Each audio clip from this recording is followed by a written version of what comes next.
Praise the Lord, hallelujah. प्रभु का धन्यवाद करते हैं। Assembly of believer church Badli में आप सबका स्वागत है और विश्वास करते हैं कि आज की सुबह मेरी और आपकी सुबह एक मुबारक सुबह ठहरेगी। मैं और आप एक और स्तर परमेश्वर में बढ़ने पाएंगे और एक अच्छी बात हम बाइबल से सीखेंगे और मैं विश्वास करता हूं कि परमेश्वर आज की सुबह मुझे और आपको भरेगा। हालेलुया। आज का जो टॉपिक है, बाइबल माफी के बारे में क्या कहती है या बाइबल फॉरगिवनेस के बारे में क्या सिखाती है, हम सीखेंगे कि क्षमाशीलता क्या है और इसके क्या बेनिफिट्स हैं अगर हम किसी को माफ कर देते हैं। Praise the Lord. और बाइबल से सीखेंगे इस बात को। देखिए, माफी मांगना आसान है लेकिन माफ करना उससे मुश्किल है, क्योंकि माफी वो मांग रहा है जिसने गलती करी है। माफी वो मांग रहा है जिसने गलती करी है, लेकिन माफ वो कर रहा है जिसने गलती को बर्दाश्त और जिसने गलती को सहा है, उसके बाद भी वो माफ कर रहा है। इसीलिए किसी ने कहा कि माफी मांगने वाले से माफ करने वाला बड़ा है। कई बार हम माफी मांगते हैं, ऐसी बात नहीं है कि हम माफी नहीं मांगते, लेकिन फॉर्मेलिटीज के लिए, है ना। और कई बार हमें सामने वाले का रिस्पॉन्स भी ऐसा मिलता है, वो भी कहता है ठीक है यार माफ किया जा, लेकिन आगे से मुझसे बात मत करियो, तेरे मेरे रास्ते अलग, तू मैं अलग। बिल्कुल। लेकिन प्रभु का धन्यवाद करते हैं, अगर हम माफी दे देते हैं तो इसमें हमारी भलाई है। Praise the Lord. माफ करने वाले की भलाई क्यों है? वो कुड़कुड़ाएगा नहीं, उसको बीमारियों का सामना नहीं करना पड़ेगा, वो नाना प्रकार की बीमारियों में फंसेगा भी नहीं। क्योंकि कई बार किसी ने हमारे को चोट पहुंचाई होती है, किसी ने हमारे साथ कुछ ऐसा किया होता है, तो हम अंदर ही अंदर जलते रहते हैं। कब हमारा ब्लड प्रेशर हाई हो जाता है हमें मालूम ही नहीं चलता, कब हम बीपी के शिकार हो गए हमें मालूम ही नहीं चला, कब हमारी टैबलेट रोज एक बंद गई है कि अब तुम्हें बीपी है, तुम्हें ये लेना है। हमारे को इतना सरदर्द हुआ, डॉक्टर के पास जब हम गए तो उसने बोला तुम्हें माइग्रेन हो गया है। वाई? क्यों? क्योंकि हम किसी से मन ही मन इतनी नफरत करने लगे, हमने कहा कि अब तो इसको कभी माफ। हमारे हरियाणा में एक कहावत है, अगर ये ताकते तवे पे बैठ भी गया ना तो भी इसको माफ। भाई बीमारी का सामना तो करना पड़ेगा फिर, और ऊपर से चेहरे पे उदासी, चेहरे पे बज गए 12। क्यों? किसी शादी में जाओ, किसी फंक्शन में जाओ, इवन चर्च में आओ। देखो, नाराज की एक अलग चीज होती है, नाराज की मनाया जा सकता है नाराज व्यक्ति को, लेकिन माफी एक अलग चीज है। अगर आपने माफ नहीं करा तो सच में नुकसान सबसे बड़ा माफ करने वाले का है। जिसने गलती करी है वो तो मस्त मोला, उसको वही करना है जो वो करता है। लेकिन अगर उसने माफी मांगी, मैं कह रहा हूं नी भी मांगी, दिल के दाग को धोवे कौन, लहू जो की क्रूस से जाए। आप खुदावन से कहे, खुदा बाप मैं इसे माफ करता हूं, आप अपना दिल साफ कर लीजिए। कई बार ऐसा होता है, आपने देखा होगा, आपने सुना होगा, आपकी लाइफ में हुआ होगा, आपने घर में अपने बच्चों के साथ ही सही, बाहर ऑफिस में किसी के साथ सही, अपने पड़ोस के साथ ही सही, आपकी कुछ हो गई अनबन, कुछ खराबी, और जब तक आपने उस बंदे से माफी नहीं मांग ली, आपका खाना खराब, आपका मूड खराब, आपका दिन खराब, आपको कुछ अच्छा नहीं लगा। क्योंकि आप भिड़े, वो भी आपसे भिड़ा, और आपने अपना दिल खराब कर लिया, और आपने माफी मांगी नहीं, और आपने भी माफ किया नहीं। फिर करवटें बदलते रहे बस सारी रात, गाने से बाहर। इसलिए माफ करना बहुत जरूरी है, और बाइबल हमें माफ करने के बारे में सिखा रही है। एक चेला यीशु मसीह का जो बहुत प्रिय था, जो हमेशा उत्तेजित रहता था, यीशु मसीह के पास आकर कहने लगा, मत्ती रचित सुसमाचार उसका 18 अध्याय उसका 21 और 22 पद, आपको आज व्हाट्सएप पे वही वर्ष मिली होगी फैमिली ग्रुप में। और पतरस ने आकर यीशु मसीह से कहा, यदि मेरा भाई अपराध करे, यदि मेरा भाई पाप करे, यदि मेरा भाई मेरे विरुद्ध में कुछ ऐसा काम करे, तो मैं उसको कितनी बार माफ करूं? उसने ये क्वेश्चन यीशु मसीह के पास रखा। आपके और मेरे पास भी ये क्वेश्चन आता है, कितनी बार माफ करूं, बार बार गलती करता है, 1000 बार गलती करता है। पिछले इतने सालों से देख रहा हूं, ये लड़की मानती नहीं, ये लड़का मानता नहीं, हमारे पति साहब तो मानते ही नहीं, ये गलती पे गलती करते और सुबह उठ के कहते माफी, सॉरी मैं नशे में था। बार बार माफ करना, बार बार, बड़ा कई बार इरिटेट हो जाते हैं हम, एक ही गलती को बार बार कोई दोहरा रहा है, कितनी बार माफ करें। पतरस के साथ भी कुछ ऐसा हुआ, पतरस ने कहा कितनी बार माफ करूं खुदा बाप, 7 बार कर दूं क्या? खुदा बाप ने बोला 7 बार? यार ये 7 बार तो कोई लॉजिक नहीं हुआ। 7, एक व्यक्ति दिन में 7 बार गलती कर सकता है, आपको पता है?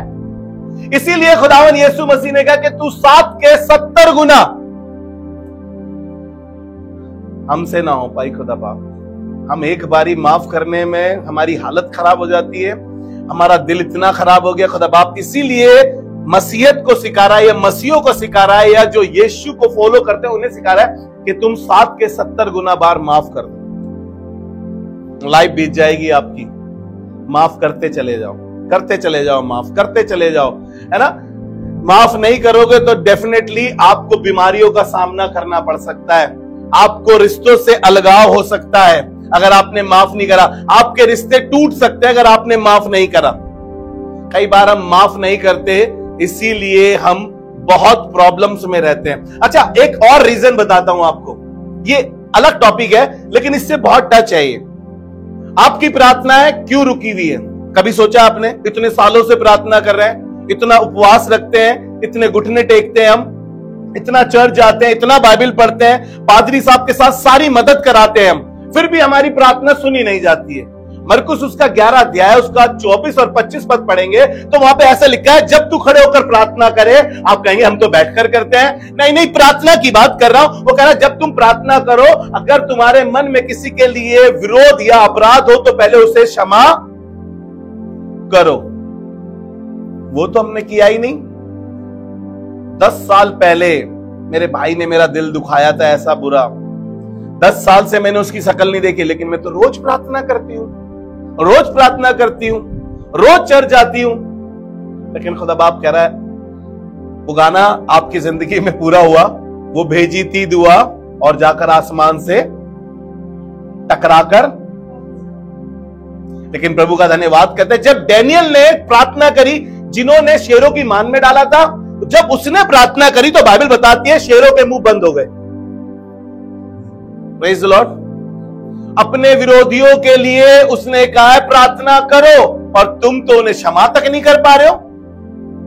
परमेश्वर मुझे और आपको सिखा रहा है, मैं और आप सीख ले, मेरी और आपकी जिंदगी के लिए अच्छा है कि हमें माफ करना कितना जरूरी है। अगर हम माफ नहीं करते तो हमारे भी माफ नहीं किए जाएंगे। मैं नहीं कह रहा हूं, बाइबल में लिखा है ऐसा। आप सोच रहे हम अपने सजा कर रखेंगे? अरे खुदा ने कितनी दफा मुझे और आपको माफ किया, आपको मालूम है कितनी दफा? मेरे पास तो काउंटिंग नहीं है। मैं अगर अपनी कहूं, खुदा बाप ने अगर बचपन से लेकर अब तक देखूं तो कितनी बार मुझे माफ किया। जितनी बार मैंने गलती करी उतनी बार मैं उसके पास गया, उतनी बार उसने मुझे माफ किया। अगर मुझे मिलाकर जितने यहां बैठे हैं, मैं कह रहा हूं इस संसार में हर एक जन, सबने गुनाह किया, क्योंकि बाइबल बताती है सबने पाप किया और परमेश्वर की महिमा से रहित है। एक व्यक्ति नहीं बचेगा खुदा के सामने खड़ा होने के लिए, लेकिन खुदा ने उन्हें माफ किया है। हालेलुया। एक बार नहीं, बार बार किया है और पूरी जिंदगी माफ करता आया है, और उसकी फितरत है, उसके नेचर में है, और वो माफ करता है। हालेलुया। उसका ये नेचर है। मैं और आप भूल जाते हैं कि हम उसी खदान से निकाले गए हैं, उसी चट्टान से निकाले गए हैं, और हमें भी माफ करना चाहिए, लेकिन हम माफ नहीं कर पाते। हमें बड़ी तकलीफ होती है, भैया कैसे माफ कर दे। आपको मालूम है उन्होंने क्या किया था? कितनी बेइज्जती करी, कितना जलील किया। हमारे को अपनी लड़की की शादी में नहीं बुलाया, सब रिश्तेदारों को बुलाया, लेकिन हमें नहीं बुलाया। आप कह रहे हो माफ कर दो, आप कह रहे हो तुम भी काट दो, तुम बुला लो उन्हें, उन्होंने तुम्हें नहीं बुलाया। तो आपको पता है हमारे पापा मर गए थे, वो नहीं आए थे, और आप कह रहे हो तुम चले जाओ। भैया कैसी बातें कर रहे हैं आप? यही तो है मसीहत में फर्क, माफ करने का। हमारे पापा एक्सपायर हुए, बहुत सारे लोग नहीं आए, तो हमारी बहन ने बोला यहां मत चले जाना, बड़ी वाली बहन ने, इनके बिल्कुल मत चले जाना। हमने कहा उनकी सिचुएशन हो सकती है, उनकी अपनी परिस्थिति हो सकती है, उनकी जेब में क्या है मालूम नहीं, उनके घर में क्या चल रहा है मालूम नहीं, लेकिन आपने अपने दिल में बैठा लिया कि उनको नहीं जाना, आप उनसे नाराज हो गए और आपने उनको माफ नहीं करा। इसका मतलब परमेश्वर चाहता है कि आप माफ करें। हालेलुया। परमेश्वर आपसे चाहता है, हो सकता है आपके रिश्तेदार भी ऐसे हों, लेकिन परमेश्वर क्या कह रहा है, आप माफ करें। जब आप माफ करेंगे, कितनी बार खुदा बाप भैया ने हमें उन्होंने शादी में भी नहीं बुलाया, हमें उन्होंने जन्मदिन में भी नहीं बुलाया, उन्होंने हमारे को अपने किसी फंक्शन में नहीं बुलाया, और हमारे पापा मर गए तब भी नहीं आए, और आप कह रहे हो उन्हें माफ कर दो। माफ कर दो तो आपका दिल अच्छा हो जाएगा, आप बड़ी बीमारी से बच जाएंगे, आप अपनी क्षमा के लिए तैयार हो जाएंगे, आसमान का खुदा आपको माफ कर देगा। हालेलुया। मैं बार बार अपनी गवाही इसलिए बताता हूं क्योंकि मैं आपके सामने एग्जाम्पल हूं। मैंने माफ किया है और इस लेवल पर जाकर माफ किया है, मैं आपको बता नहीं सकता। किसी की वजह से कोई सुसाइड करे और उसका इलाज करा दे, वो किसी ने आपकी इतनी बेइज्जती करी हो कि आपको वो शहर छोड़ना पड़ रहा हो और आप उसकी बीमारी में जाकर खड़े हो जाए। उसने आपको कहा आप चर्च छोड़ दो, आप ये कॉलोनी छोड़ दो, आप ये शहर छोड़ दो, लेकिन उसके बावजूद भी आप उसके हर दुख में खड़े हो जाएं। ये मैं अपना एग्जाम्पल बता रहा हूं आपको, ऐसा हुआ है मेरे साथ। जब ये चर्च नहीं खुला था, उस चर्च में जब मैं जाता था तो मुझे बोला कि चर्च छोड़ दो। मैंने बोला भाई आत्मिक उन्नति हुई है, ये तो नहीं छोड़ूंगा। किसी ने फोन करके बोला दुश्मनी मोल मत ले बेटा इन लोगों से। मैंने कहा देखी जाएगी खुदा बाप। हम आपको क्यों बता रहे हैं ये बात, क्योंकि परमेश्वर चाहता है कि हमें ये सीखने की बहुत जरूरत है।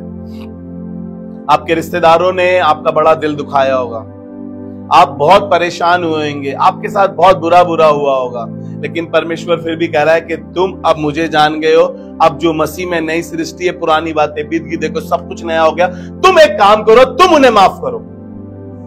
नहीं कर पाते हैं और फिर कहते हैं है खुदा, इतनी बाइबल पढ़ी हमने, इतना उपवास रखा हमने बाइबल के अकॉर्डिंग 6वां अध्याय पढ़ा, मत्ती का कमरा बंद करा और हमने खूब देर तक दुआ करी, उसके बाद भी खुदा ने हमें क्या दिया? खुदा कह रहा है पहले जब तुम प्रार्थना करो, अगर तुम्हारे मन में किसी के लिए विरोध हो तो पहले उसे क्षमा करो, आसमान आपके लिए खुल जाएगा। कोई ताकत आपके लिए आसमान रोक नहीं सकती खोलने पर, क्योंकि बाइबल बताती है जब खुदा खोल देगा उसे कोई कभी बंद नहीं कर सकता। लेकिन आपको जरूरत है इस बात की कि आप अपने लिए स्वर्ग खुलाएं, अपने दिल को साफ करें किसी के प्रति। Praise the Lord. प्रेरितों के काम उसके 7 अध्याय से बात कर रहा हूं, उसके 54 से लेकर 60 तक आप पढ़ लीजिएगा, 54 से 60 तक। यहां पर एक व्यक्ति है, स्तिफनुस इसका नाम है, और ये लोग इसे मार रहे हैं, और इस लेवल पर मार रहे हैं कि इसे जान से मारने पर है। आज लोगों के हाथ में पत्थर है और लोग पत्थर करके इसको मार रहे हैं। इसकी कोई गलती नहीं है, इसका कोई गुनाह नहीं है, इसने कोई अपराध नहीं करा। ये खुदा को मानने वाला, उसके पीछे चलने वाला, ये जीसस क्राइस्ट को फॉलो करने वाला व्यक्ति है, जैसे मैं और आप। लेकिन इसने कोई गलती नहीं करी है, कोई गुनाह इसका नहीं लिखा है ऐसा कि इसने कोई गुनाह करा हो। बट लोगों ने पत्थर उठाए और इसको मारा, इस लेवल पर मारा कि इसके हर जगह से खून निकल रहा था, और ये अपने अंतिम क्षणों में था। और ये एक बात कह रहा है, और ऐसा लिखा है 60 पद में, और फिर उसने घुटने टेक कर कहा, ऊंचे शब्द से पुकारा, हे प्रभु ये पाप इन पर मत डाल, ये पाप इन पर मत डाल। और लिखा है वो सो गया। अगर आप ऊपर की आयत को पढ़ेंगे तो इसने स्वर्ग को खुला हुआ और परमेश्वर के पुत्र को परमेश्वर की दाहिनी ओर बैठे हुए देखा है, क्योंकि ये यीशु को फॉलो कर रहा था। आपको बताऊं, लोग क्या कह रहे हैं इससे मैटर नहीं करता, लोग आपके बारे में क्या सोच रहे हैं, लेकिन आप उनके बारे में क्या सोच रहे हैं। आप सदा उनकी भलाई के बारे में सोचे, आप उन्हें माफ करें, स्वर्ग को आप खुला हुआ देखेंगे और परमेश्वर के पुत्र को आप इन्हीं आंखों से देखेंगे। हालेलुया। अगर आप माफ करेंगे तो, अगर आप सजा के रखेंगे, तारीखें लिख कर रखेंगे। मेरा पेन मैंने दे दिया, तारीख लिख दिया आपने, संडे को ये तारीख थी, इसने मेरा दिल दुखाया, नवंबर की ये तारीख थी, इसने मेरे साथ ये करा, और 2025 लास्ट में जो मेरे साथ हुआ, 24 में जो इसने किया, 22 में जो इसने किया, आसमान का खुदा भी कह रहा है लिख कर रख बेटा, मैंने भी तेरे सारे लिख कर रखे हैं, अगर तूने नहीं क्षमा करे तो तेरे भी क्षमा नहीं किए जाएंगे। तू किसी दूध का धुला नहीं है, लेकिन परमेश्वर कह रहा है माफ कर देगा। कितने ही बड़े गुनाह तूने किए हो, कितने ही ज्यादा पाप के तेरे क्यों ना हो, मैं तुझे क्षमा कर दूंगा। हालेलुया। परमेश्वर माफ कर देगा यदि आप माफ करेंगे, क्योंकि बाइबल में ऐसा लिखा है, मत्ती रचित सुसमाचार उसका 6 अध्याय उसके 14 और 15 पद को आप निकाल लीजिए। यहां पर यीशु मसीह ने अपने चेलों को प्रार्थना करनी सिखाई। मैं और आप भी अपने घर पर दुआ के बाद यह प्रार्थना करते हैं, ऐ बाप तू जो आसमान पर है, तेरा नाम पाक माना जाए, तेरी बादशाहत आए, तेरी मर्जी जैसे आसमान पर पूरी होती है जमीन पर भी हो। रोज की रोटी आज हमें बख्श दे, जिस प्रकार हम अपने कसूरवारों को, हिंदी में अपने गुनहगारों को माफ करते हैं, तू भी हमारे कसूरों को, हमारे गुनाहों को क्या कर, माफ कर। Praise the Lord. कह रहा है जैसे हम करते हैं। सच में करे हैं आपने? सच में आपने करा? जिसने आपका दिल दुखाया हो, जिसने आपकी बेइज्जती करी हो, जिसने आपको इनविटेशन ना दिया हो, आपने उन्हें माफ किया है? किया है कभी उन्हें माफ? कह रहा है कि जैसे हमने अपने अपराधियों के क्षमा किए, तू भी हमारे अपराधों को क्षमा कर दे। लेकिन प्रभु का धन्यवाद करते हैं, ये यहीं पर प्रार्थना खत्म नहीं होगी और आगे प्रभु सिखाने लगा। और 14 पद में ऐसा लिखा है, इसलिए यदि तुम मनुष्य के अपराध क्षमा करोगे तो तुम्हारा स्वर्गीय पिता भी तुम्हारे अपराध क्षमा। तुमने तो किए नहीं, तुम्हारे कैसे होंगे? फिर पहले करने पड़ेंगे, और नहीं किए तो तुम्हारा भी डब्बा तैयार हो रहा है पूरा। जितनी तुम्हारी हाइट है उससे कहीं बड़ा डब्बा, जितना तुम्हारा वेट है उससे कहीं भारी तुम्हारी गलतियां होंगी। मजाक नहीं कर रहा हूं। आसमान के खुदा में, आसमान में, स्वर्ग में एक किताब है, उस किताब में हर एक हिसाब है। मैं कह रहा हूं कि जमीन पर हिसाब चुका दिया जाता है, लेकिन आसमान का हिसाब कैसे चुकाओगे आप? आसमान का हिसाब कैसे चुकाओगे आप? ना तो कोई चुका पाया है और ना कभी कोई चुका पाएगा।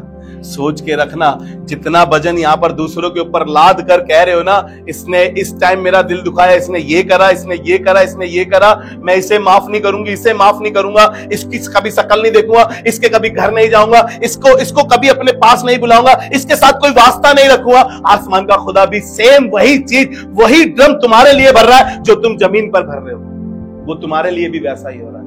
और 15 पद में ऐसा लिखा है, और यदि तुम मनुष्य के अपराध क्षमा ना करोगे, और यदि तुम मनुष्य के अपराध क्षमा ना करोगे, तुम्हारा पिता भी तुम्हारे अपराध क्षमा ना करेगा। तुम्हारा पिता भी तुम्हारे अपराध क्षमा।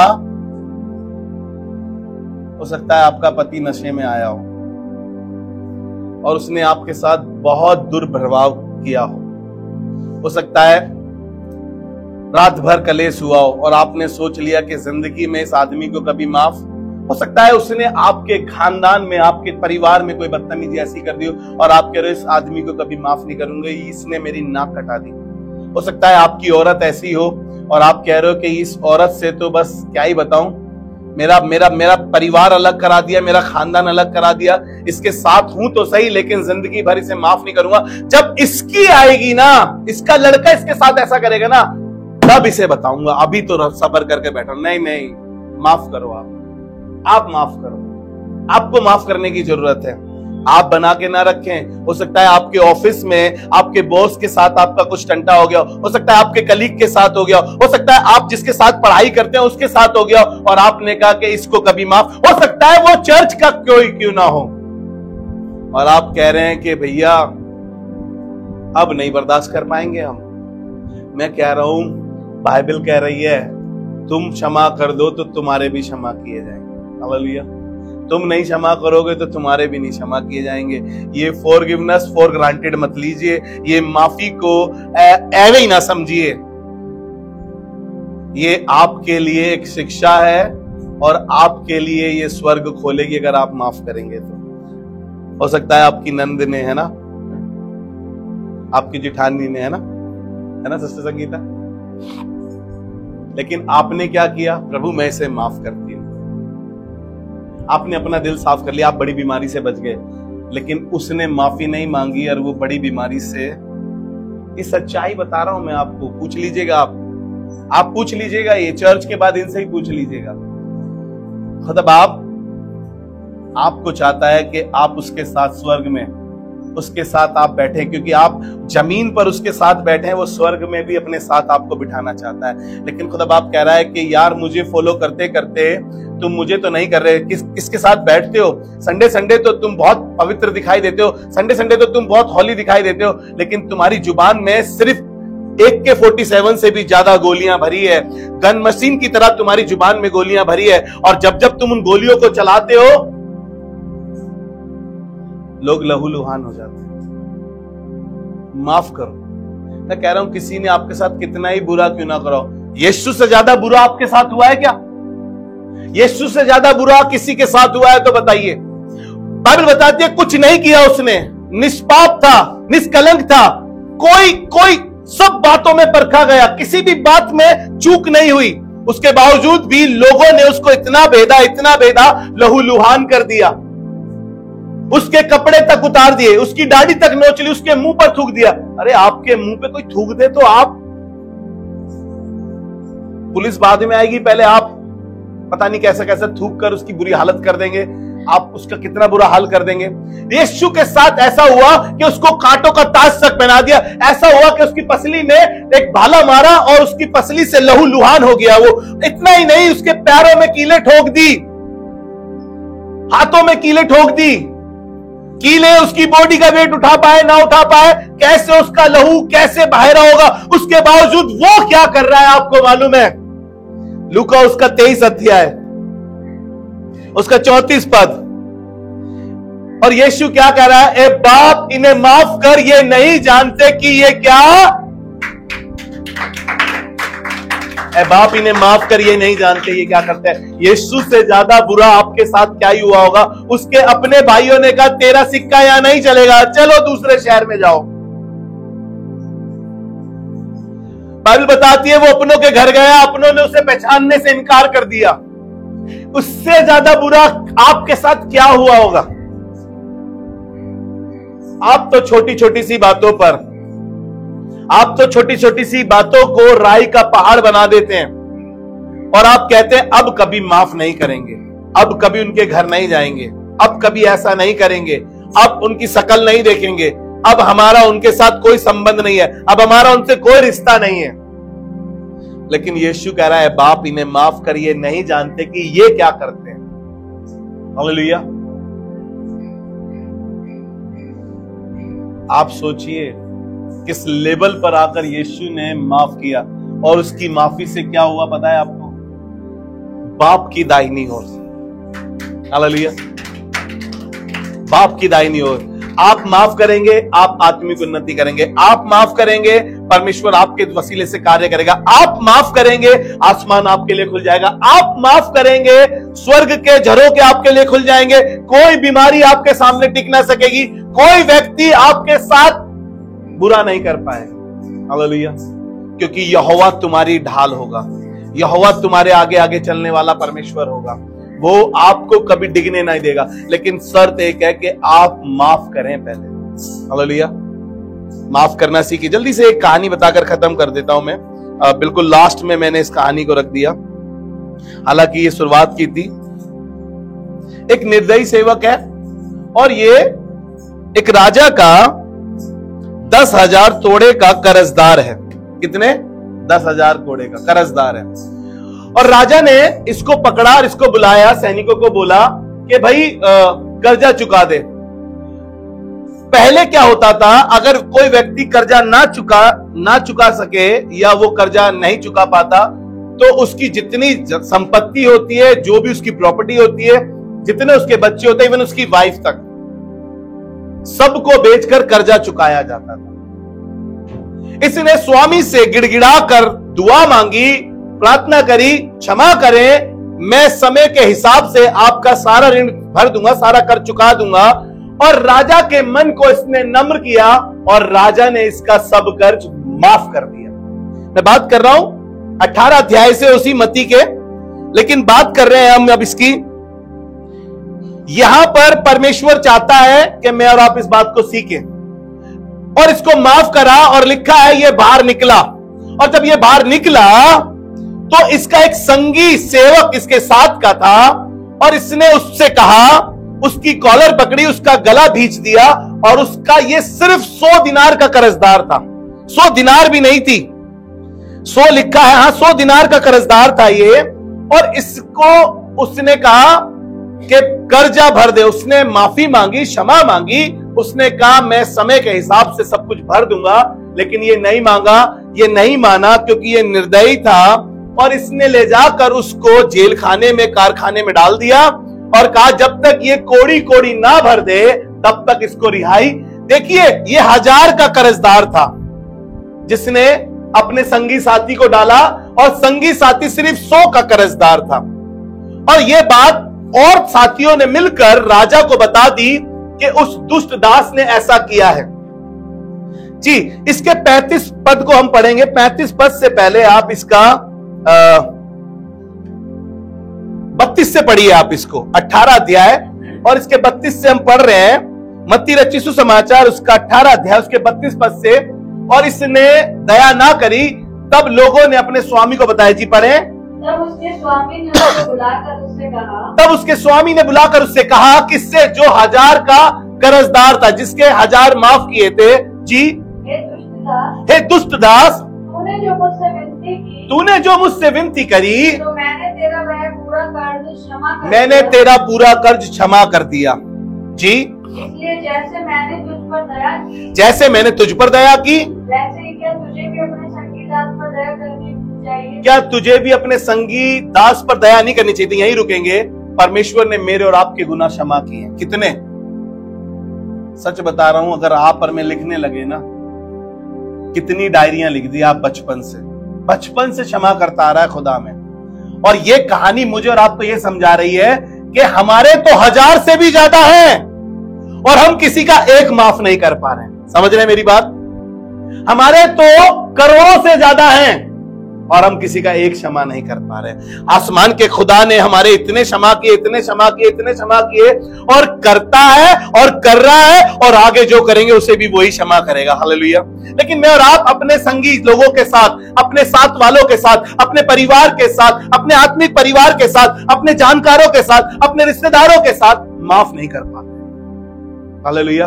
एक दिन आसमान का खुदा सिंहासन पर बैठा होगा और मेरा और आपका सामना कर रहा होगा और मुझसे और आपसे कह रहा होगा, हे दुष्ट दास, मैंने तेरे इतने क्षमा किए, इतने पाप तेरे कि मेरी गिनती से बाहर है, उसके बावजूद भी तुझसे एक क्षमा नहीं किया गया। उस दिन सिंहासन के सामने वो पूछ लेगा मुझसे और आपसे। हम कहेंगे, खुदा बाप हम चर्च जाते थे, खुदा बाप हम बाइबल पढ़ते थे, हमने उपवास भी रखा है, हमने पास्टर की सेवा भी करी है, हमने पास्टर को खाना भी खिलाया। कह रहा भाड़ में गई तुम्हारी ये सब बातें, लेकिन तुमने माफ नहीं किया तो तुम्हारे कैसे माफ किए जाएंगे फिर? हालेलुया।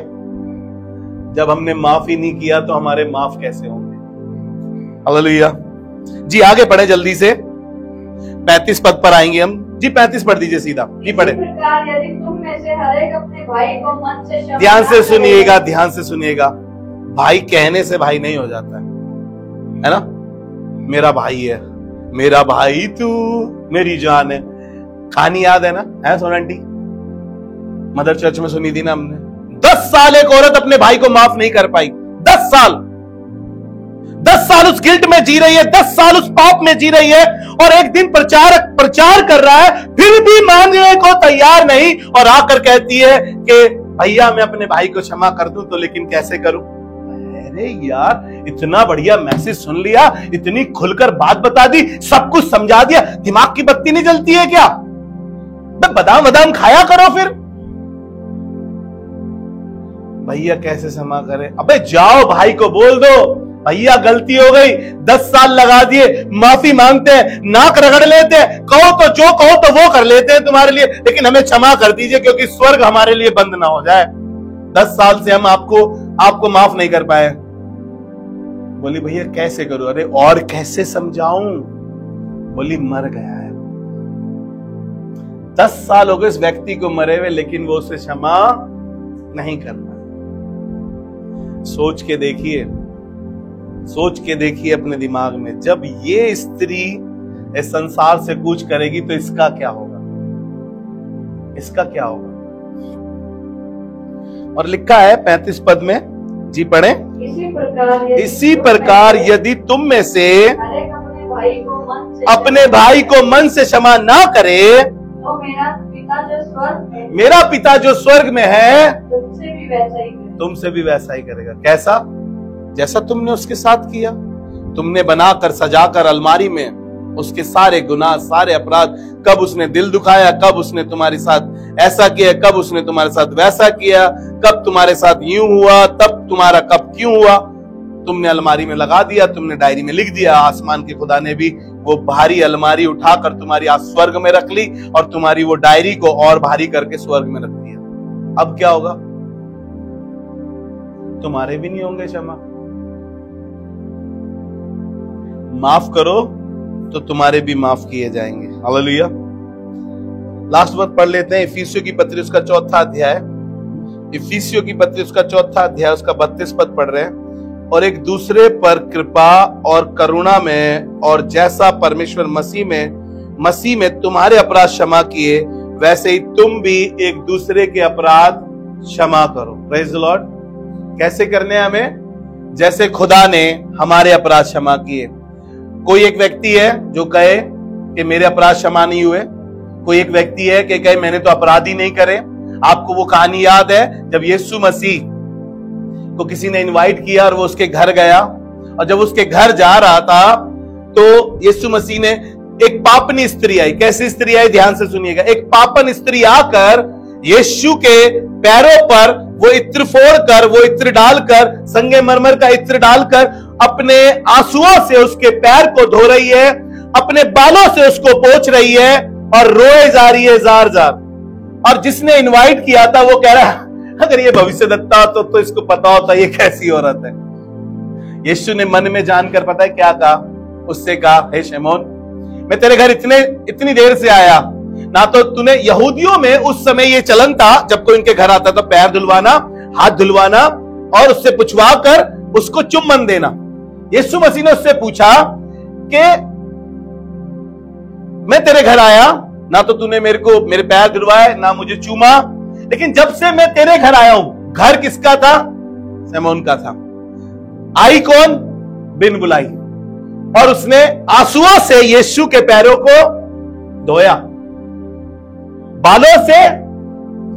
उससे बोला, बता, जिसके पाप अधिक क्षमा हुए या जिसके कम हुए, किससे अधिक मोहब्बत होगी? बोला, जिसके पाप ज्यादा क्षमा हुए, मेरे और आपके हुए हैं, मैं और आप यीशु से प्यार करें। जिसके नहीं हुए वो यीशु से प्यार।